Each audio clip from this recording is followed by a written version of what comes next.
विजयादशमी या दशहरा की कहानी धर्म को फिर से स्थापित करने में मदद करने के लिए है, जो बुराई और अधर्म को नष्ट कर देती है। विजयादशमी दो शब्दों से मिलकर बना है, विजय और दशमी।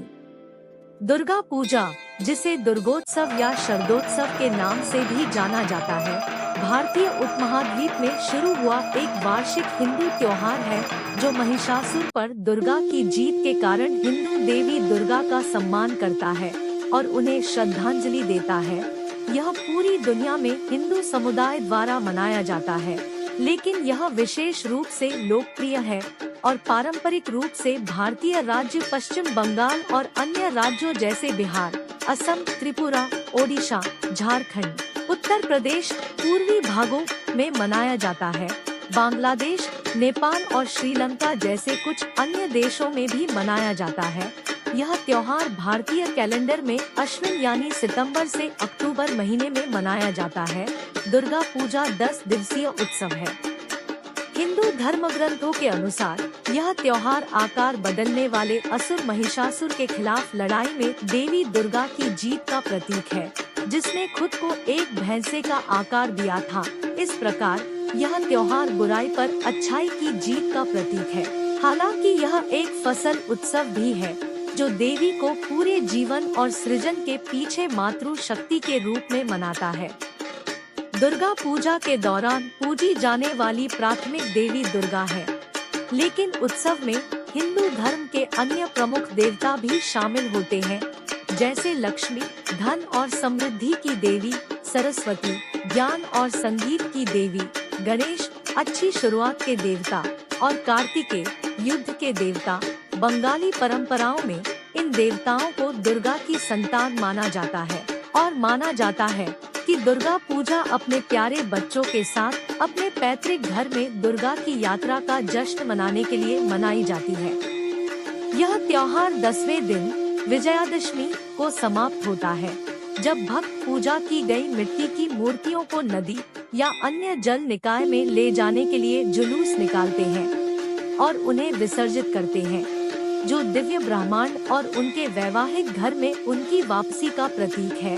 कैलाश पर्वत पर भगवान शिव के साथ मैसूर में, जो कर्नाटक में है, दुर्गा पूजा बड़े धूमधाम से मनाई जाती है। वे इसे राक्षस महिषासुर पर मां दुर्गा के अवतार देवी चामुंडेश्वरी की जीत के रूप में मनाते हैं। वे पूरे शहर को रंगीन रोशनी से जगमगा देते हैं। देवी चामुंडेश्वरी को लेकर हाथियों का जुलूस निकाला जाता है। दूसरी ओर दशहरा शब्द संस्कृत से लिया गया है, जहां दशा का अर्थ है 10 और हारा का अर्थ है हार।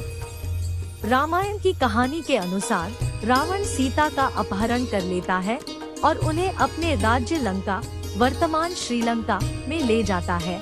राम ने कई प्रतिनिधियों को भेजा और रावण से उसे रिहा करने के लिए कहा, लेकिन रावण ने इनकार कर दिया। राम और रावण के बीच 7 दिनों तक घातक और भयंकर युद्ध होता है, जिसमें राम रावण का वध कर देते हैं। रावण के 10 सिर थे। 10 सिर वाले की हत्या को दशहरा कहा जाता है। 10,000 वर्षों तक कठोर तपस्या करने के बाद रावण को निर्माता भगवान ब्रह्मा से वरदान मिला था कि अब से उसे देवताओं, राक्षसों या आत्माओं द्वारा नहीं मारा जा सकेगा। भगवान विष्णु ने राम के रूप में अवतार लिया, उसे हराने और मारने के लिए मानव रूप धारण किया। इस प्रकार भगवान ब्रह्मा द्वारा दिए गए वरदान को बरकरार रखा। अंततः राम की रावण पर विजय के कारण पृथ्वी पर धर्म की स्थापना हुई।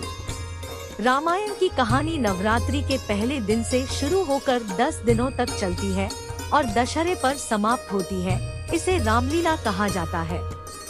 इस दिन रावण, कुंभकर्ण और मेघनाथ की पुतलियों को एक खुले मैदान में रखा जाता है और राम का किरदार निभाने वाला एक व्यक्ति धनुष और तीर से उस पर हमला करता है और उन्हें जलाकर राख कर देता है। यह सतयुग में एक बुरे अध्याय के अंत का प्रतीक है और यह हमें यह याद दिलाने के लिए हर साल किया जाता है कि सत्य की जीत अपरिहार्य है।